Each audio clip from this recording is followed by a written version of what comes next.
Hello! Part 6 na tayo. Sana hindi pa kayo nagsasawa sa panonood sa aking YouTube channel. Gusto ko lang naman i-share sa inyo guys yung mga experience ko sa Ocean Park na napakasaya.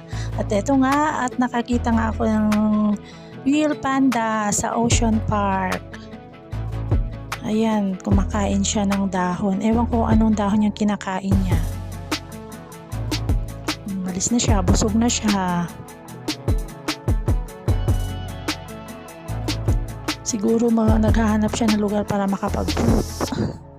At tumawid na kami sa kabila para makita naman ang mga sea lions. Diyan yung bahay ng mga sea lions. Nasa dulo sila. Diyan kami papasok. Sa loob niyan, diyan nakatira yung mga sea lions. Ayan, ang lalaki nila. Marami yan sila, yung iba nasa tubig. Yung iba nandyan sa ibabaw ng mga bato. Yan, maingay yan sila. Minute ko lang kasi sobrang ingay nila. Parang kumakanta sila. Nagpapakitang gilas sa mga nanonood.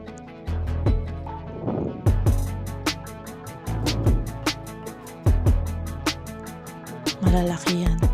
Yung dalawa na yun parang matanda na. Kasi hindi na makintab yung balat. Kulubot na ba? Parang tao din.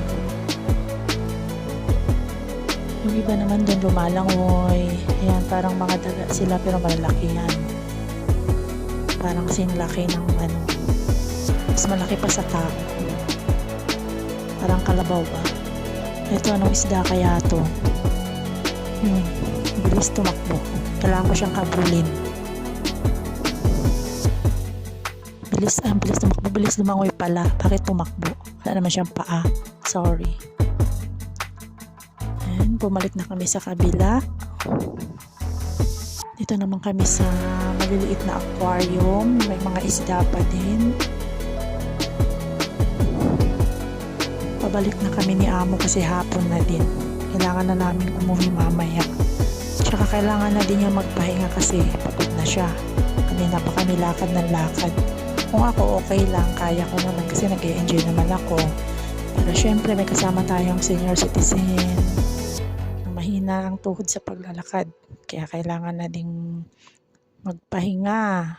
Actually, hindi pa namin naikot lahat kasi sobrang laki talaga ng Ocean Park. Siguro mga nasa kalahati lang ang napasyalan namin or nakita, or hindi naman sa kalahati, mahigit naman kalahati siguro.